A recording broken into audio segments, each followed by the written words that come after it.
ವೀಕ್ಷಕರೇ ನಮಸ್ಕಾರ. ನಾನು ನಿಮ್ಮ ನಾಗರಾಜ್ ಚೋಳು, ಪ್ರಖ್ಯಾತ ಜ್ಯೋತಿಷಿ, ವಾಸ್ತು ಹಾಗೂ ಸಂಖ್ಯಾಶಾಸ್ತ್ರಜ್ಞರು ಮಾತನಾಡ್ತಾ ಇರ್ತಕ್ಕಂಥದ್ದು. ವೀಕ್ಷಕರೇ, ಇವತ್ತಿನ ಸಂಚಿಕೆಯಲ್ಲಿ ಒಂದು ಜಾತಕದ ವಿಮರ್ಶೆಯ ಬಗ್ಗೆ ತಿಳಿಸ್ತಾ ಇದ್ದೇನೆ. ಇವರು ಪೊಲೀಸ್ ಕೆಲಸಕ್ಕೆ ಟ್ರೈ ಮಾಡಿ ಎಕ್ಸಾಮ್ ಬರೆದು ಕೆಲವೇ ಅಂಕದ ಪರ್ಸೆಂಟೇಜ್ನಿಂದ ವಂಚಿತರಾಗಿ ದೂರ ಆಗಿದ್ದಾರೆ. 2 ವರ್ಷದಿಂದ ಟ್ರೈ ಮಾಡ್ತಾ ಇದ್ದಾರೆ. ಎಷ್ಟೇ ಪ್ರಯತ್ನ ಪಟ್ಟರೂ ಆಗ್ತಾಯಿಲ್ಲ.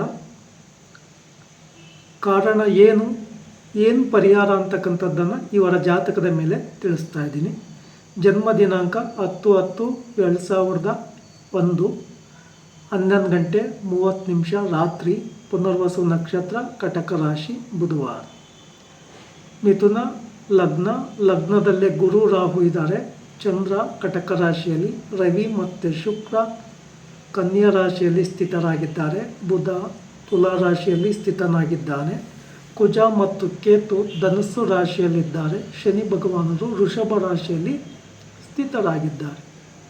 ಇಲ್ಲಿ ಲಗ್ನಕ್ಕೆ ರಾಹು ಮತ್ತು ಕೇತುವಿನ ಸಂಬಂಧ ಬಂದದ್ರಿಂದ ಪ್ರಾರಂಭದಿಂದಲೂ ಸರ್ಪದೋಷದ ಎಫೆಕ್ಟು ತುಂಬ ಬಲವಾಗಿದೆ.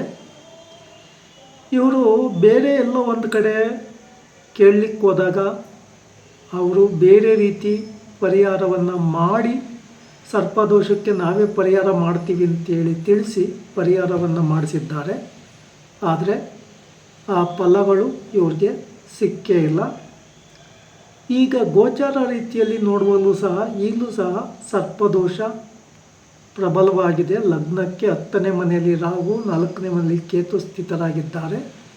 ಜನ್ಮ ರಾಶಿಗೆ 9 ಮತ್ತು 3ನೇ ಮನೆಯಲ್ಲಿ ಸ್ಥಿತರಾಗಿದ್ದಾರೆ.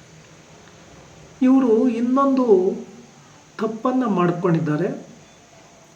ಇವರ ಜನ್ಮ ನಾಮದ ಹೆಸರು ಸಿಂಹ ರಾಶಿಗೆ ಬರ್ತದೆ. ಜನ್ಮ ನಕ್ಷತ್ರಕ್ಕೆ ಸಂಬಂಧಪಟ್ಟಂಥ ಹೆಸರನ್ನು ಇವ್ರಿಗೆ ಇಟ್ಟಿಲ್ಲ. ಅಂದರೆ ಇವರ ತಾತ ಹೆಸರನ್ನು ಕೇಳಲಿಕ್ಕೆ ಹೋದಾಗ ಪುರೋಹಿತರು ಸರಿಯಾಗಿ ಮಾರ್ಗದರ್ಶನ ಕೊಡದೆ ಏನೋ ಒಂದು ಹೇಳಿ ಕಳಿಸಿದ್ದಾರೆ. ಆ ಹೆಸರನ್ನೇ ಇವರು ಇಟ್ಕೊಂಡು ಕರೀತಾ ಇದ್ದಾರೆ.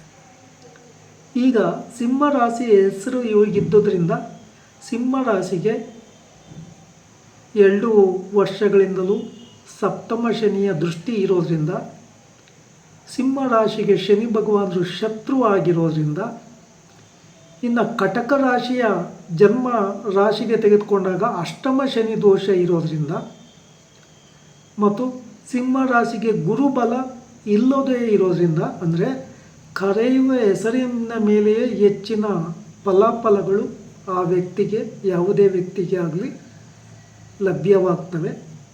ಆದ್ದರಿಂದ ಇಲ್ಲಿ ಶನಿ ದೋಷದ ಪ್ರಾಬಲ್ಯ ತುಂಬ ಪ್ರಬಲವಾಗಿರೋದ್ರಿಂದ ಇವರು ಎಷ್ಟೇ ಎಫೆಕ್ಟ್ ಹಾಕೋದಿದ್ರು, ಎಷ್ಟೇ ಗುರಿ ಮುಟ್ಟಬೇಕು ಅಂತ ಸಾಧನೆ ಮಾಡಿದ್ರು, ಶನಿ ಭಗವಾನರ ಪ್ರಭಾವದಿಂದ ಆ ಕ್ಷಣದಲ್ಲಿ, ಅಂದರೆ ಎಕ್ಸಾಮ್ ಬರೀತಕ್ಕಂಥ ಒಂದು ಸನ್ನಿವೇಶದಲ್ಲಿ ಮರ್ತೋಗ್ತಾರೆ, ಗೊಂದಲಕ್ಕೊಳಗಾಗ್ತಾರೆ, ಕನ್ಫ್ಯೂಸ್ ಆಗುತ್ತೆ. ಅದಕ್ಕೆ ಇಲ್ಲಿ ಇನ್ನೂ ಒಂದು ಇವರ ಜಾತಕದಲ್ಲಿ ಕಾರಣ ಇದೆ.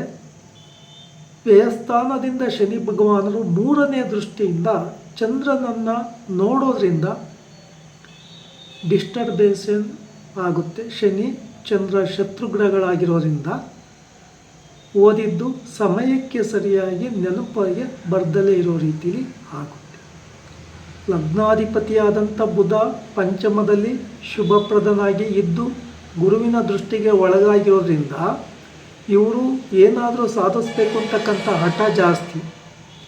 ಇನ್ನೊಂದು ವಿಚಾರ, ಇವರ ಜನ್ಮ ದಿನಾಂಕದಲ್ಲಿ ನೋಡುವಾಗ 10/10 ಇಲ್ಲೂ ಸಹ ಸೂರ್ಯನ ಪ್ರಭಾವ, ಸೂರ್ಯನ ಸಂಖ್ಯೆಯ ಪ್ರಭಾವ ಜಾಸ್ತಿ ಇರೋದ್ರಿಂದ ನೇರ ಸ್ವಭಾವ, ನೇರ ವ್ಯಕ್ತಿತ್ವ ಇವರಲ್ಲಿ ತುಂಬ ಪ್ರಬಲವಾಗಿ ಇರ್ತದೆ. ಆದರೆ ಕೆಲವೊಂದು ವಿಚಾರಗಳನ್ನು ಯಾರಲ್ಲೂ ಹೇಳಿಕೊಳ್ಳದೆ ತನ್ನ ನೋವನ್ನು ತಾನೇ ನುಂಗ್ಕೊತಾ ಇದ್ದಾರೆ. ಒಮ್ಮೊಮ್ಮೆ ಗಾಬರಿ ಆಗುತ್ತೆ, ಮನೇಲಿ ಇರ್ಲಿಕ್ಕೆ ನೆಮ್ಮದಿ ಇರೋದಿಲ್ಲ, ಹೆಚ್ಚಾಗಿ ಮನೇಲಿ ಇರೋದೇ ಇಲ್ಲ. ಆ್ಯಕ್ಚುಲಿ ಇಷ್ಟೆಲ್ಲ ನೆಗೆಟಿವ್ ವೈಬ್ರೇಷನ್ಸ್ ಲಗ್ನದಲ್ಲಿರ್ತಕ್ಕಂಥ ರಾಹು ಕೇತುಗಳ ದೃಷ್ಟಿ ಕಾಲಸರ್ಪ ದೋಷ ಅಂತಲೂ ಕರೀಬೋದು. ಈ ಜಾತಕ ವಿಮರ್ಶೆ ಮಾಡಿದ ಮೇಲೆ ಇವರಿಗೆ ಶ್ರೀ ಕ್ಷೇತ್ರ ಕುಕ್ಕೆ ಸುಬ್ರಹ್ಮಣ್ಯ ಕ್ಷೇತ್ರದಲ್ಲಿ ಸರ್ಪ ಸಂಸ್ಕಾರ ಶಾಂತಿ ಹೋಮ, ಆಶ್ಲೇಷ ಬಲಿ, ನಾಗಪ್ರತಿಷ್ಠೆಯನ್ನು ಮಾಡಿಸ್ಲಿಕ್ಕೆ ಸಲಹೆ ಕೊಟ್ಟಿದ್ದೇನೆ. ಹಾಗೆ ಶನಿ ಭಗವಾನರಿಗೆ ತಪ್ಪದೆ 8 ಶನಿವಾರಗಳ ಕಾಲ ಎಳ್ಳೆಣ್ಣೆ ಅಭಿಷೇಕ, ಎಳ್ಳೆಣ್ಣೆ ದಾನ, ಎಳುಬತ್ತಿ ದೀಪ ಹಚ್ಚತಕ್ಕಂಥದ್ದು, 8 ಸುತ್ತು ಪ್ರದಕ್ಷಿಣೆ ಹಾಕಿ ಕೈ ಮುಗಿದು ಪ್ರಾರ್ಥನೆ ಮಾಡ್ಕೊತಕ್ಕಂಥದ್ದು. ಶನಿವಾರಗಳಂದು ಕಟ್ಟಿಂಗು ಶೇವಿಂಗು ಮಾಡಿಸ್ಬಾರ್ದು ಅಂತೇಳಿ, ಹಾಗೆ ಕಪ್ಪು ನೀಲಿ ಬಣ್ಣದ ವಸ್ತ್ರಗಳ ಧಾರಣೆ ಒಳ್ಳೆಯದಲ್ಲ ಅಂತೇಳಿ ಸಲಹೆಯನ್ನು ಕೊಟ್ಟಿದ್ದೇನೆ. ಹಾಗೆ ಕರೆಯುವ ಹೆಸರಿಗೆ ಗುರುಬಲ ಇಲ್ಲದೇ ಇರೋದರಿಂದ ಸಾಯಿಬಾಬಾ ಮಂದಿರ ಅಥವಾ ರಾಘವೇಂದ್ರ ಟೆಂಪಲ್ಲಿ ಪೂಜೆ ಕೊಡಲಿಕ್ಕೂ ಸಲಹೆ ಮಾರ್ಗದರ್ಶನವನ್ನು ಕೊಟ್ಟಿದ್ದೆ. ವೀಕ್ಷಕರೇ, ಜಾತಕದ ಪ್ರಭಾವ ಯಾರನ್ನೂ ಬಿಟ್ಟಿಲ್ಲ, ಬಿಡೋದು ಇಲ್ಲ. ಈ ಜಾತಕರಿಗೆ ಸೂಕ್ತ ಸಲಹೆಯನ್ನು ಕೊಟ್ಟಿದ್ದೇನೆ. ಈ ವಿಡಿಯೋ ಇಷ್ಟ ಆಯಿತು ಅಂದರೆ ಲೈಕ್